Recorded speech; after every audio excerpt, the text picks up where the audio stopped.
Picha ya video inayopita hapo kwenye screen yako ni picha ambayo inamuonyesha mgonjwa akiwa theater, chumba cha kuchoma sindano za usingizi, video ambayo ilishutiwa na daktari wake na imepostiwa kwenye page ya daktari ambaye ameposti video hiyo. Na dhumuni la kuposti video hiyo nitakujuza hapo baadaye, lakini wacha nikwambie maneno ambayo daktari huyo ameyaposti na kwa nini mgonjwa huyo ana dansi wimbo ambao umewekwa hapo, licha ya kwamba wimbo sijakuwekea kutokana na kuzingatia ifaki za kimtandao. Kwenye ukurasa wa Instagram wa daktari huyo, Dr. Michael Denk ameposti picha hiyo ikimuonesha huyo bidada hapo ambaye ni mgonjwa ana densi huku akiwa anaingiziwa dawa ya usingizi.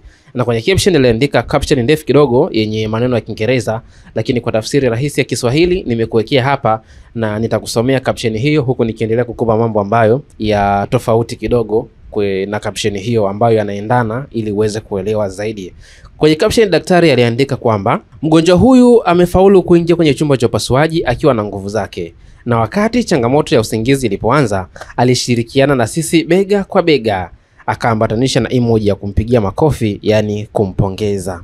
Daktari anaendelea kuandika kwa kuelezea kilichoendelea kutokea kwenye chumba cha theater, yani chumba cha upasuaji. Alianza kuniimbia wimbo wa Wannabe, wimbo kutoka kwa Spice Girls, akiwa na vichekesho vya dansi. Na hebu sema tu kwamba wafanyakazi wangu wa kizazi cha millennial walikuwa wanapenda sana, akaweka na emoji ya pilipili.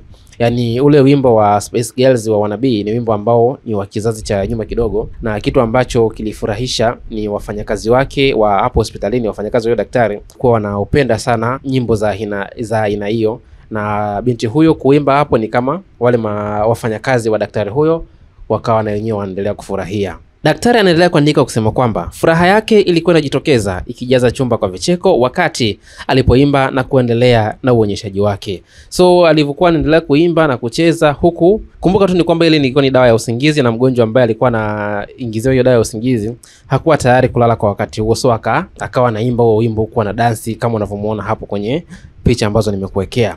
Lakini kama kawaida daktari anaendelea kuandika sasa, lakini kama kawaida usingizi ulisema neno la mwisho, akaweka na emoji zile za triple Z, yani kwamba usingizi umekuja sasa pale. Ingawa macho yake hayakuwa yamefungwa kabisa, mwishoni alikuwa ameifikia hali ya usingizi kamili, na tulikata kamera wakati wimbo na dansi ziliposimama. Kwa hiyo baada ya muda kidogo tu yule binti alielemewa na usingizi na hatimaye akalala. Lakini alivyoanza kulala alikuwa amelala si kwamba kuwa amefumba macho moja kwa moja 100%, alikuwa amelala lakini macho hayakuwa ameyafumba kwa 100%.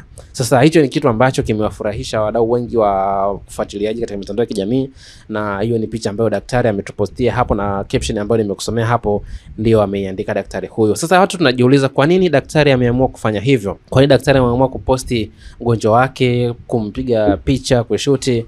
Daktari yeye pia amekuja na majibu kwa kusema kwamba tunafanya changamoto hizi ili kuleta furaha kidogo kwenye chumba cha upasuaji kabla na baada ya upasuaji, na wakati kama huu hutufanya tukumbuke kwa nini tunapenda tunachokifanya. Kwa hiyo ameandika hivyo daktari. So anajaribu tu kuonesha furaha kwa wagonjwa ambao wamekuwa wanawafanyia upasuaji, lakini pia kuweza kushare baadhi ya experience na watu wengine ili waweze kuthamini kile ambacho wanakifanya. So niandikie hapo kwenye comment uweze kuniambia nini maoni yako, lakini hasa napenda sana wamama pamoja na wadada waweze kuniambia hapo kitendo kama hichi kingefanywa kwa mtu kama wewe ambaye unatazama video hii, wewe reaction yako ingekuwaje? Mapokeo yako ingekuwaje? Je, mapokeo ingekuwa ni chanya au mapokeo ingekuwa ni hasi? Kumbuka dondosha comment yako hapo kwenye Sawasawa Digital ili wa kwanza kuweza kuwasiliana na sisi.